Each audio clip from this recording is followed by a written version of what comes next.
Hello, I welcome you all in the course of refrigeration and air conditioning. Today's lecture we will covering coefficient of performance, unit of refrigeration, difference between heat engine, heat pump and refrigerator. First of all, we want to discuss about COP, coefficient of performance. Coefficient of performance, it is defined as the ratio of amount of heat taken from cold body to the amount of work done by refrigerator. It means इसको हम ये कह सकते हैं कि coefficient of performance जो होता है, हम कितनी amount of heat cold body से ले रहे हैं, मीन्स कमरे से, और उस प्रोसेस को करने के लिए रेफ्रिजरेटर को कितना वर्क करना पड़ रहा है, इन दोनों का जो रेशियो होता है वो हमारा कहलाता coefficient of performance, COP equal to QL upon W। QL क्या है? Amount of heat taken from cold body and W is work done by the refrigerator. Coefficient of performance हमारा होता क्या है? कोफिशिएंट ऑफ परफॉर्मेंस हमारा एक प्रकार का पैरामीटर होता है जो किसी भी रेफ्रिजरेटर के परफॉर्मेंस को कैलकुलेट, जिसकी सहायता से किसी भी रेफ्रिजरेंट के परफॉर्मेंस को हम क्या करते हैं? कैलकुलेट करते हैं। कोफिशिएंट ऑफ परफॉर्मेंस हमारा इफिशियंसी का रेसिप्रोकल होता है, that is COP equal to 1 by efficiency. और कोफिशिएंट ऑफ परफॉर्मेंस की वैल्यू जो होती है वो हमेशा लेस देन यूनिटी हमको प्राप्त होती है। इसके बाद हमारा आता है, जैसे इसको हम थ्योरेटिकल कोफिशिएंट ऑफ परफॉर्मेंस भी कह सकते हैं, अर्थात सैद्धांतिक कोफिशिएंट ऑफ परफॉर्मेंस। और एक हम कैलकुलेशन करते हैं actual coefficient of performance, means वास्तविक कोफिशिएंट ऑफ परफॉर्मेंस।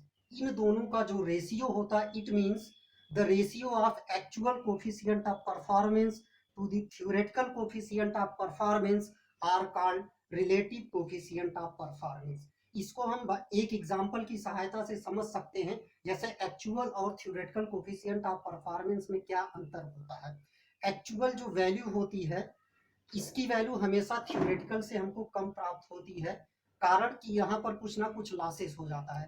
थ्योरेटिकल हमारा क्या होता है, फॉर एग्जांपल जैसे हम बाइक ले या कोई व्हीकल्स ले, तो हम देखते हैं जब उसका प्रचार किया जाता है तो उसका mileage suppose that 90 kilometre per hour होता है। ऑन रोड जब हम उसको लाते हैं तो 60 किलोमीटर पर आवर हो जाता है।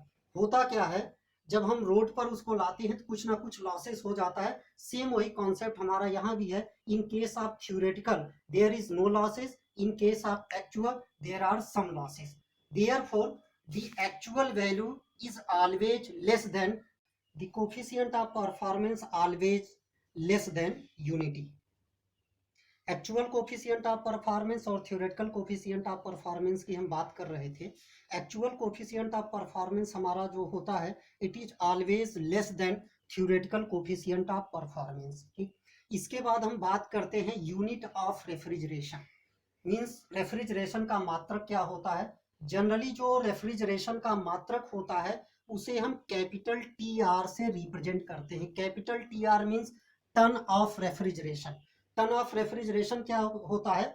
1 ton of refrigeration is defined as the rate of heat removal from the surrounding equivalent the heat required for melting 1 ton of ice in 24 hours or 1 day। एक दिन में जो है 1 टन रेफ्रिजरेशन को melt करने के लिए कितनी अमाउंट ऑफ हीट की आवश्यकता होगी, वह बराबर होता है rate of heat transfer from the surrounding. चूंकि जो लेटेंट हीट होता है आइस का, वो जनरली हमारा 335 किलो जूल पर केजी होता है। यहाँ से 1 TR equal to 1000 into 335 kilo joule in 24 hours. Therefore 1000 into 335 divided by 20 into 60 now equal to 232.6 kilojoule पर मिनट। ये हमारी थ्योरेटिकल वैल्यू है। बट एक्चुअल प्रैक्टिस में जो 1 TR हम लेते हैं वो जनरली 210 किलोजूल पर मिनट या 3.5 किलोवाट लिया जाता है। इसके बाद रेफ्रिजरेटर का जो फंक्शन है, इसकी बात हमने कल के वीडियो में भी किया था, तो आज फिर हम इसको रिकॉल करते हैं। ये हमारा जो फिगर है ओवरऑल रेफ्रिजरेटर का है। ये हमारी हॉट बॉडी होती है, ये हमारी कोल्ड बॉडी होती है। TS temperature of hot body, TL temperature of cold body. यह जो रेफ्रिजरेटर होता है यह थर्मोडायनेमिक साइकिल पर वर्क करता है। Now heat takes from cold body and some work done on the refrigerator. According to this, now apply first law of thermodynamics, total heat equal to total work, QL minus QH equal to minus W, therefore QH equal to W plus QL. Now COP of refrigerator equal to QL upon QH minus QL, या इसी को हम लिख सकते हैं QL upon W. My next topic is difference between heat engine, refrigerator and heat pump. तो सबसे पहले हम बात करते हैं हीट इंजन। हीट इंजन हमारा क्या होता है, यह एक डिवाइस होता है जो थर्मोडायनेमिक साइकिल पर वर्क करता है और and it is also operate between two reservoir. Reservoir हमारा क्या होता है, यह एक बॉडी होती है जिसकी कैपेबिलिटी होती है मैक्सिमम अमाउंट ऑफ हीट ये एब्जॉर्ब कर सकता है and maximum amount of heat ये डिलीवर कर सकता है without any change of temperature. तो ये हमारा जो है हीट इंजन है। हीट इंजन ये हमारा कोल्ड बॉडी होती है, ये हमारी हॉट बॉडी होती है। TL TH हमारा जो है temperature at low body, temperature at high body. Let some amount of heat taken means QH and some amount of work done and some amount of heat released to cold body. That is the working principle of heat engine. Now applying first law of thermodynamics, total heat equal to total work, QH minus QL equal to W.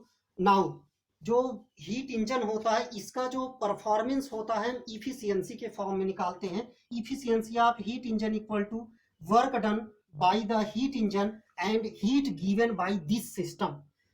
Now efficiency equal to QH minus QL upon QH equal to 1 minus QL upon QH.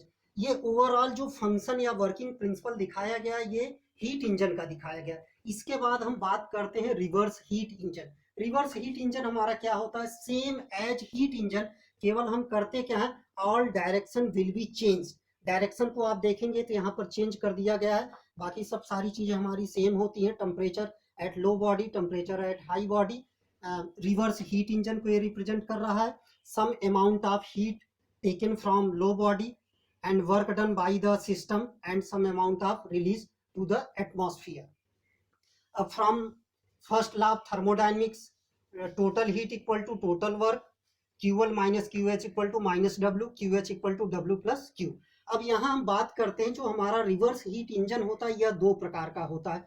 एक हमारा होता है heat pump और एक हमारा होता है refrigerator. तो हीट पंप और रेफ्रिजरेटर का जो डायग्राम होता है उसमें किसी भी प्रकार का अंतर नहीं होता है, उसमें सिर्फ बेसिक अंतर होता है, उसको हम लास्ट में बताएंगे। पहले हम निकालते हैं COP of heat pump. COP of heat pump जो हमारा होता है heat delivered by the system to the hot body means QH and work done by the system means W. So W plus QL upon W, then COP of heat pump equal to 1 plus QL upon W. इसको हम जब और derive करेंगे तो इस form में आ जाएगा, जहां पर QL upon W ये पिछले वीडियो में हम निकाल चुके हैं। ये हमारा किसको रिप्रेजेंट करता है, coefficient of performance of refrigerator. Therefore coefficient of performance of heat pump equal to 1 plus coefficient of performance of refrigerator, and therefore coefficient of performance of heat pump is always greater than unity.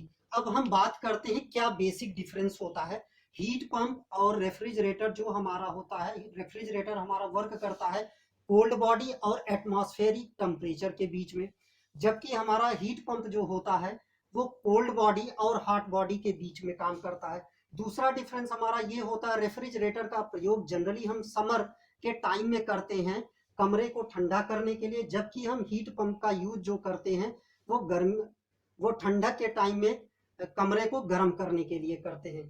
Thank you. Now like this video and share